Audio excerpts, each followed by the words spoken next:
얼마 전에 저의 서재 한 켠에 꽂혀 있던 책들 가운데 한 권을 읽게 되었습니다. 이름하여 책 제목이 말의 품격이었죠. 그 책의 내용 중에 이런 표현이 등장합니다. 인향. 사람에게서 나는 고유한 향기라는 뜻이죠.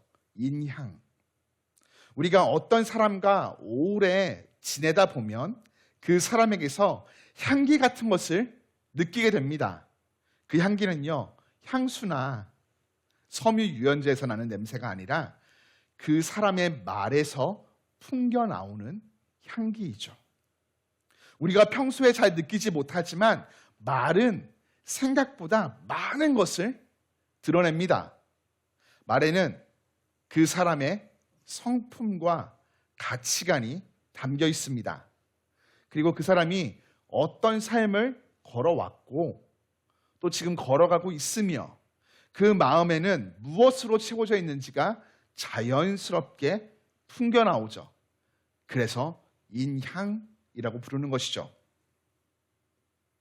말은 단순한 의사소통의 수단이 아닌 그 이상의 의미를 지니고 있습니다.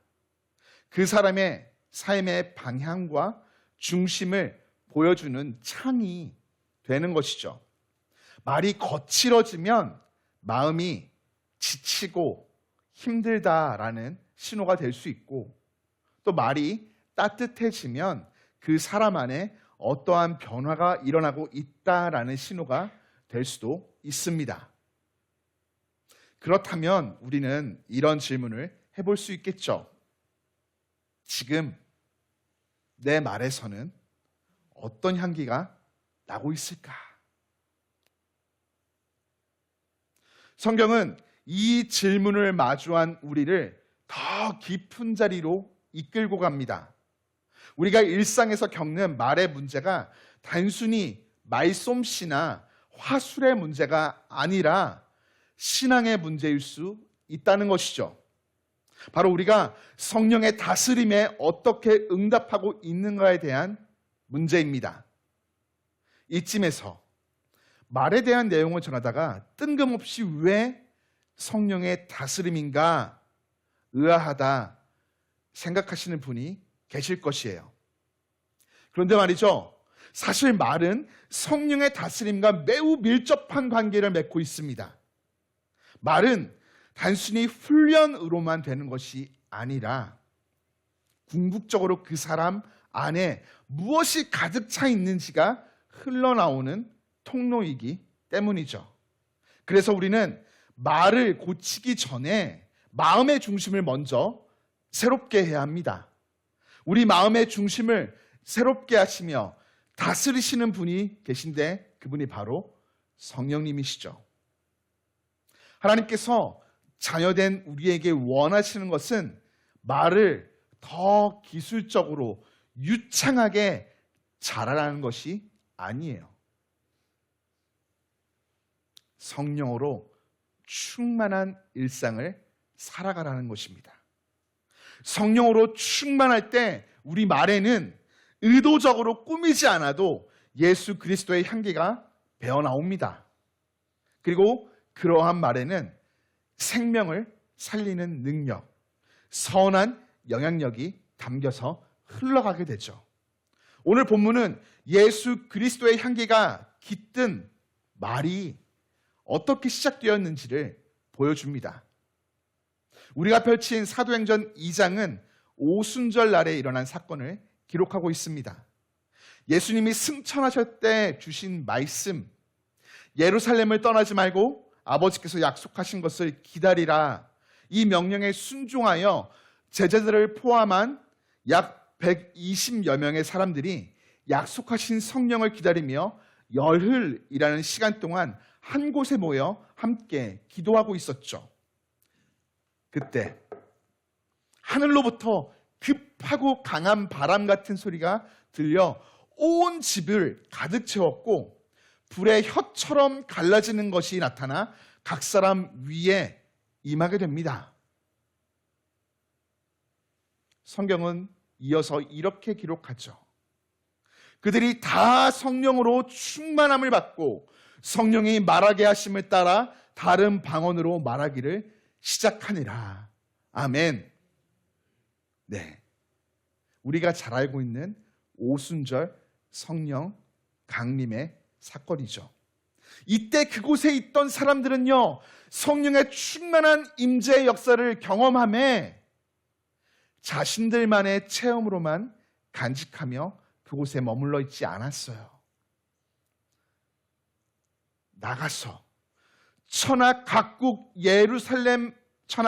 예루살렘으로 올라온 경건한 유대인들에게 방언, 곧 각 지역의 언어로 말하기 시작합니다. 여러분, 여기서 중요한 것은 이것이 알아들을 수 없는 신비한 언어가 아니었다라는 것이에요. 천하 각국에서 온 사람들이 자기 고향 말로 또렷하게 알아들을 수 있는 언어였습니다. 이것이 오순절에 실제로 일어난 일이에요. 성령께서 충만히 임재하셨을 때 가장 먼저 변화되는 것이 무엇이었습니까? 그것은 환경도 상황도 아니었어요. 바로 말입니다. 말. 성령 충만함이란 때로 특별한 감정과 신비하고 깊은 체험으로 나타나기도 하지만 그 본질, 성령 충만함이라는 본질은 성령께서 우리의 삶 전체를 이끄시고 다스리시는 데 있습니다. 이게 성령 충만함의 진짜 본질이에요. 물론 성령 충만이 말의 변화로만 판단될 수는 없습니다. 그러나 성령께서 우리의 삶을 다스리실 때 가장 먼저 변화되어 드러나는 영역 가운데 하나가 말이라는 사실을 성경은 오늘 분명하게 보여주죠. 특별히 성령 충만한 그들은 방언, 천하 각국의 말로 사람의 생각이 앞서는 말, 자기 감정을 쏟아내는 말을 하지 않았어요. 그들은 하나님의 마음이 담겨 있는 말, 다시 말하면 하나님의 큰 일을 전하기 시작합니다. 그렇습니다. 오순절 사건은 말하다의 사건이 아니에요. 전하다의 사건입니다. 말하다와 전하다는요, 비슷한 것 같지만 완전히 다른 의미입니다. 말하다는 입으로 소리를 내는 행위에 초점이 있지만 전하다는 메시지가 상대방의 마음에 도달하도록 하는 행위이죠. 성령께서는 오순절 사건에서 사람들의 귀를 바꾸지 않으셨어요. 대신 말하는 자들의 입을 바꾸셨습니다. 그래서 오순절 사건의 핵심은 방언, 곧 외국어를 말했다, 이것이 아니라 하나님의 큰 일이 각 민족의 언어로 그들이 알아들을 수 있는 말로 전달되었다라는 것에 있는 것이에요. 이 사건을 더 깊이 이해하기 위해서 우리는 구약의 한 사건을 들여다봐야 합니다. 바로 바벨탑 사건이죠. 창세기 11장을 보면 노아 홍수 이후 사람들이 신할 평화에 모여 말하게 됩니다. 자, 성을 쌓아 우리의 이름을 내자.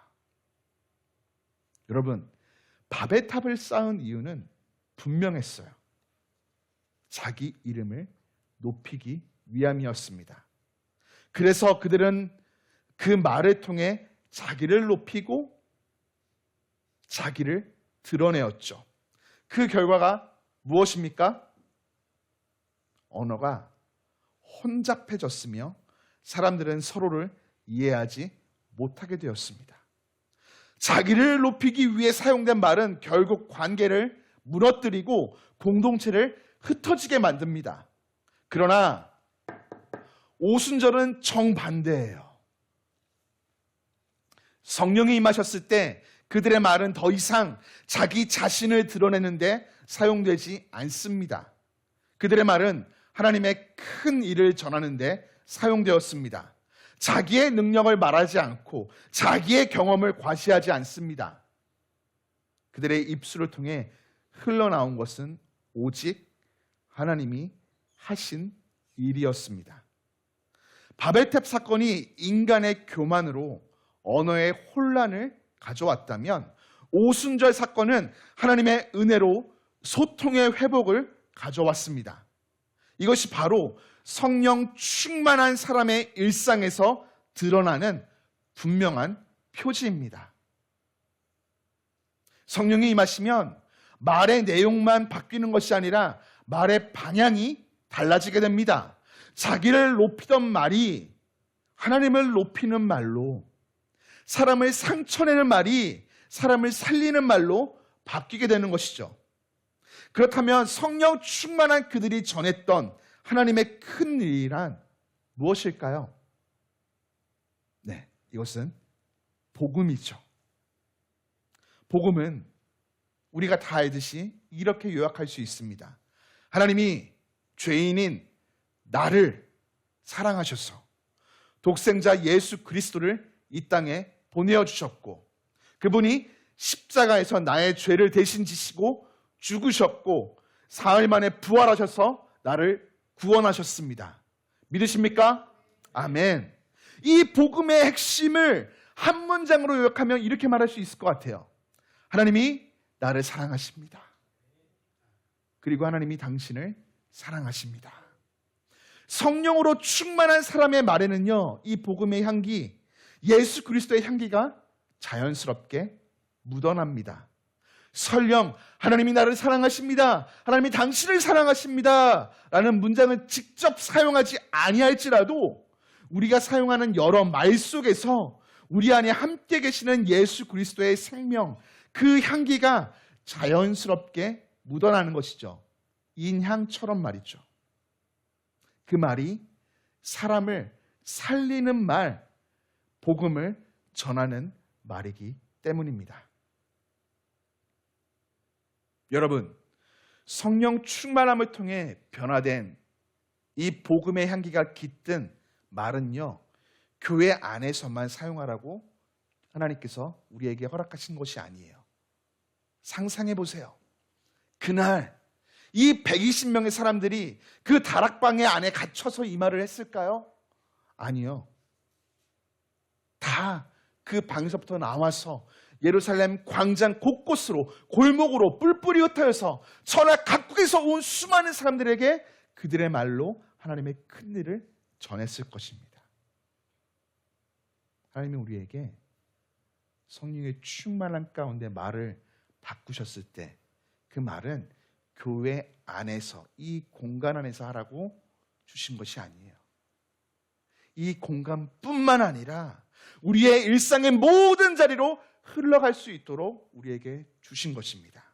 성령 충만한 그리스도인으로 부름받은 우리는 이 진리를 붙잡고 삶의 자리 가운데로 나아가야 해요. 성령 충만함은 추상적인 개념이 아니라 삶의 여러 현장에서 우리의 말을 통해 구체적으로 드러나야 하는 것입니다. 어떻게요? 이게 중요하겠죠. 이제 4가지 영역에서 이것을 살펴보고 싶어요. 첫째, 가정입니다. 가정은요, 우리가 가장 편하게 말하는 자리입니다. 그래서 동시에 가장 쉽게 말이 거칠어지는 자리이기도 해요.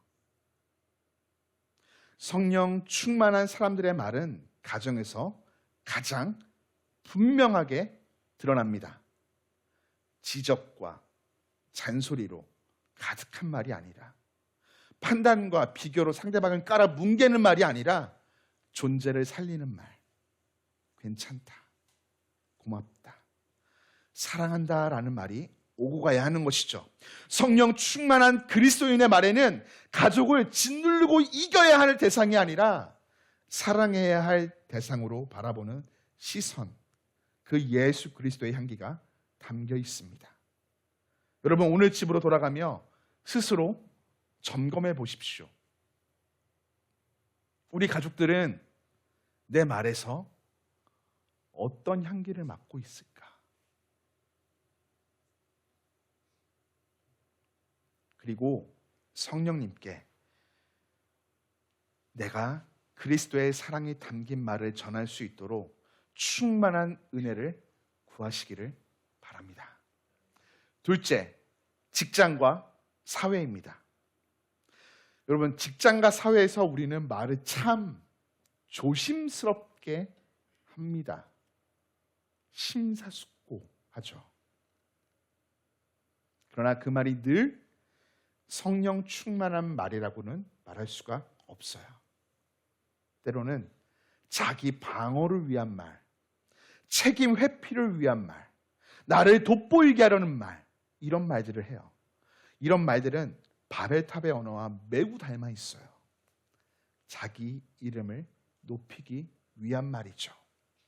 그러나 성령으로 충만한 사람들의 말은 다릅니다. 공을 독차지하지 않고 남을 깎아내리지 않으며 어려운 상황에서도 정직과 신뢰를 선택하는 말을 합니다. 그 말은 큰 소리를 내지 않아도 그 사람을 신뢰하게 하는 향기를 남깁니다. 직장과 사회에서 새롭게 한 주를 시작하며 여러분들의 책상에 앉기 전에, 현장에 발을 들여놓기 전에 성령께서 나의 입술을 다스려 주셔서 오늘도 예수 그리스도의 향기를 전하는 말을 아름답게 흘려보내는 통로가 될 수 있도록 도와주시기를 간구하십시오. 셋째, 다양한 공동체입니다. 오늘 제자들은 자기들이 편한 말로 하나님의 큰 일을 전하지 않았어요. 상대방이 알아들을 수 있는 그들의 언어로 하나님의 큰 일을 전했습니다. 성령 충만한 말은 신학적인 용어, 어려운 말들을 많이 쓰는 말이 아니라 사실은 사람의 마음에 닿는 말, 그 사람이 이해할 수 있는 말인 것이에요. 다양한 공동체에서 여러 관계들을 맺을 때 정답을 말하거나 설명하기보다 공감으로 다가가고 가르치기보다 함께 고민해 줄 수 있는 말을 나눠보십시오. 그런 말 속에서 사람들은 저 사람의 말에는 뭔가 다름이 있네 라는 느낌을 받게 될 것입니다. 그것이 바로 예수 그리스도의 향기이죠. 성령께서 우리에게 지혜를 주셔서 만나는 모든 사람에게 그들이 이해할 수 있는 언어로 복음을 전하게 하여 주시기를 간절히 축복합니다. 끝으로 다음 세대입니다. 우리와 함께하고 있는 다음 세대들. 오늘 우리의 자녀들, 청소년과 대학 청년들은요, 말보다 느낌에 민감한 세대이고요, 설명보다 진정성에 반응하는 세대입니다. 그래서 다음 세대를 향한 성령 충만한 말은요, 잔소리처럼 들리는 말이 아니에요. 엄마 아빠의 말로 다가가면 안 들려요. 잔소리가 되기 때문에. 훈계를 쏟아내는 말이 아니에요. 그들이 이해할 수 있는 언어로 사랑을 전해야 합니다. 아직은 어설퍼 보여도 잘하고 있어. 너를 믿을게. 때로는 방향을 찾지 못해서 헤맬 때 함께 고민해보자. 내가 기도할게. 그렇게 말할 때, 그렇게 다가갈 때 다음 세대는 정답 이전에 사랑을 느끼게 될 것입니다. 성령으로 충만한 앞선 세대들의 말에는 통제하려는 사람의 냄새가 아니라 함께 걸어가는 사랑의 향기가 풍겨납니다. 앞선 세대 교회 여러분, 우리의 말에는 다음 세대를 통제하려는 사람의 냄새가 나고 있습니까? 아니면 손잡고 함께 걸어가는 사랑의 향기가 나고 있습니까? 우리가 함께 공감하고 걸어가는 사랑의 언어를 전할 때 그 향기 속에서 다음 세대는 자신들의 방식으로 복음을 경험하게 될 것입니다. 바라기는 성령께서 우리에게 인내와 사랑을 주셔서 다음 세대가 우리의 말을 통해서 복음을 경험하게 하여 주시기를 주님의 이름으로 축복합니다. 말씀을 정리합니다. 사랑하는 성령 충만한 기류의 교회 교우 여러분, 일상의 자리에서 성령 안에서 말합시다. 내가 익숙한 언어가 아니라 상대방이 공감할 수 있는 언어, 내가 편한 표현이 아니라 상대방이 이해할 수 있는 말, 사람을 살리는 말을 사용합시다. 이번 한 주 성령 충만한 성도로서 자신의 삶을 점검해 보십시오. 나의 입술의 말이 나를 드러내는 말을 하고 있는가? 아니면 하나님의 큰 일, 생명을 살리는 사랑의 말을 전하고 있는가? 네, 저를 비롯한 우리 모두는 완벽한 말을 할 수가 없어요.